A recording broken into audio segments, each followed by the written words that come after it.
Hello વિદ્યાર્થી મિત્રો, ધોરણ 7ની અંદર આપણે ગણિત વિષયનું દ્વિતીય સત્રાંતના પેપરનું સોલ્યુશન આપણે વિદ્યાર્થી મિત્રો જોવાના છે. તો વિદ્યાર્થી મિત્રો, સૌથી પહેલાં આપણે ધોરણ 7 ગણિત પ્રશ્નો 1 નીચેના દરેક પ્રશ્નોના જવાબ માટે આપેલા વિકલ્પોમાંથી સાચો વિકલ્પ પસંદ કરીને જવાબ લખો. ક્વેશ્ચન નંબર 1 છે આપણી પાસે 26 મીટર અને 39 મીટરનો ગુણોત્તર ખાલી જગ્યા છે. તો આપણી પાસે 4 ઓપ્શન આપ્યા છે, A, B, C અને D. તો સાચો ઓપ્શન આપણે વિદ્યાર્થી મિત્રો જોવા જઈએ તો ઓપ્શન બી એટલે કે 2:3 છે. ક્વેશ્ચન નંબર 2 છે, 50 વિદ્યાર્થીઓમાંથી 4 વિદ્યાર્થીઓ ગેરહાજર છે, તો ખાલી જગ્યા ટકા વિદ્યાર્થીઓ ગેરહાજર છે. તો સાચો ઓપ્શન છે બી, 8% વિદ્યાર્થીઓ ગેરહાજર છે. ત્યારબાદ વિદ્યાર્થી મિત્રો, ક્વેશ્ચન નંબર 3, 2.3/5ને PQ સ્વરૂપમાં ખાલી જગ્યા લખાય. તો સાચો ઓપ્શન જોવા જઈએ તો 5×10 = 13/5. તો સાચો ઓપ્શન જોવા જઈએ તો સી, 13/5.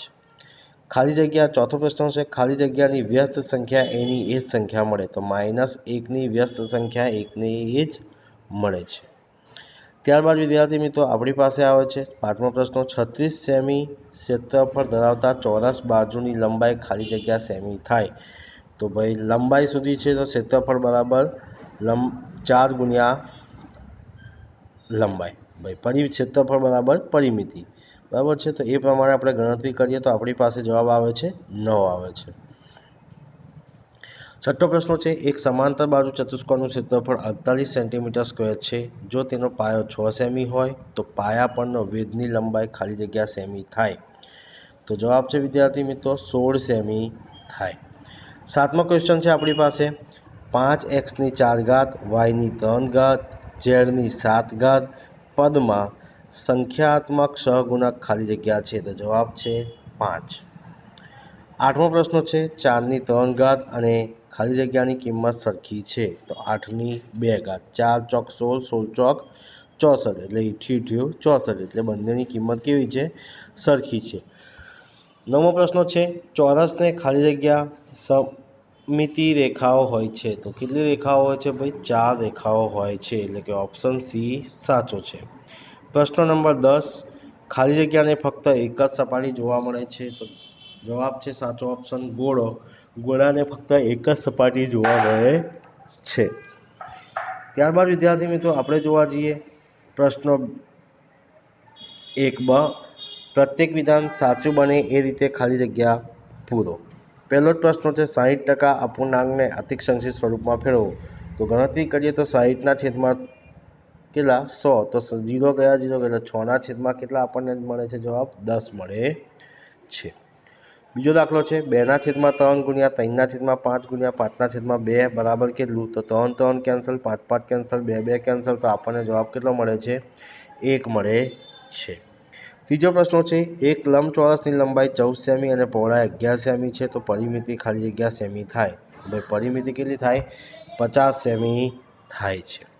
ચોથો પ્રશ્ન છે, 5ને x વડે ગુણી તેમાંથી 8 બાદ કરતાની પદાવલી કેવી મળે? તો 5ને x વડે એટલે 5x - 8 બાદ કરી દીધા છે. 2/8 ભાગ્યા 2/4નું સાદું રૂપ આપતા તો ઘાત સ્વરૂપમાં લખો. તો 2ની કેટલી જવાબ મળે છે? 2/4 જવાબ મળે છે. વિષમ બાજુ ત્રિકોણનું પરિભ્રમણ કોણ કેટલો હોય છે? એ પણ તમારે જવાબ લખવાનો છે વિદ્યાર્થી મિત્રો. ત્યારબાદ આપણી પાસે આવે છે પ્રશ્ન 2અ, નીચેના દાખલા ગણો. કુલ 12 માર્ક્સનો પ્રશ્ન 2અ છે. ગમે તે 6 દાખલા ગણવાના છે, પ્રત્યેકના 2 ગુણ છે. ત્યારબાદ પ્રશ્ન 2બ, આના પણ 4 ગુણના દાખલો છે, એને પણ આપણે ચર્ચા કરવાના છે. તો વિદ્યાર્થી મિત્રો અહીંયા આગળ આપણને પ્રશ્ન 2અનું સોલ્યુશન અહીંયા આપ્યો છે. દાખલા નંબર 1નું સોલ્યુશન તમને આપ્યું છે.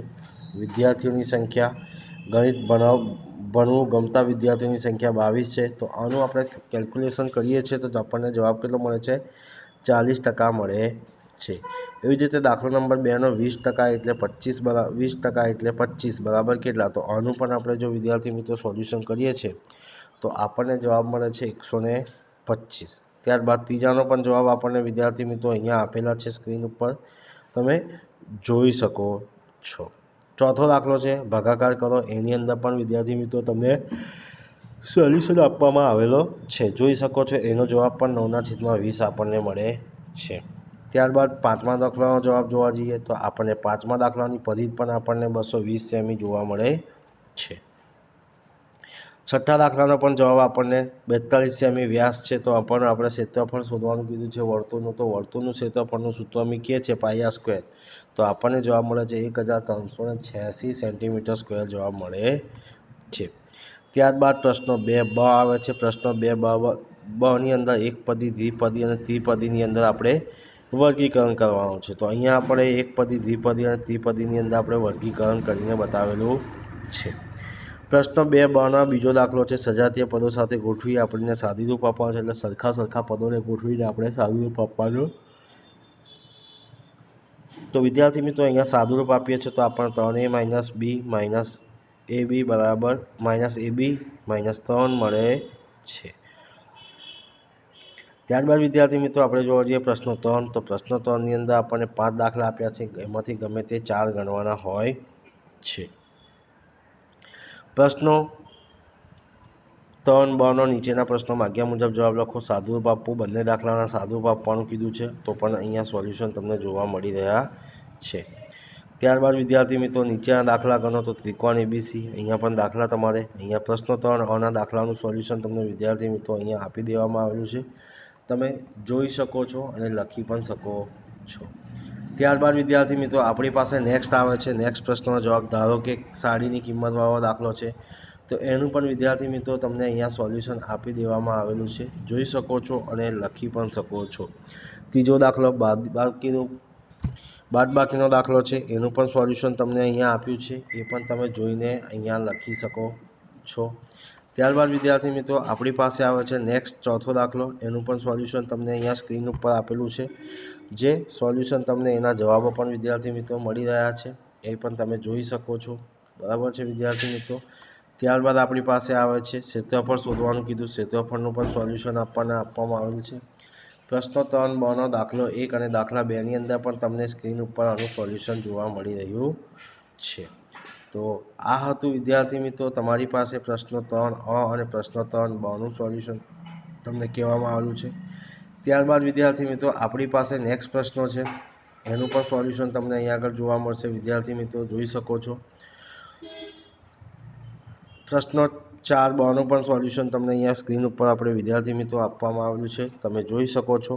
પ્રશ્ન 5અ નીચેના દાખલા ગણો, કુલ 5 દાખલા છે, ગમે તે 4 ગણવાના છે, 8 માર્ક્સના છે, પ્રત્યેકના 2 ગુણ જોવા મળે છે।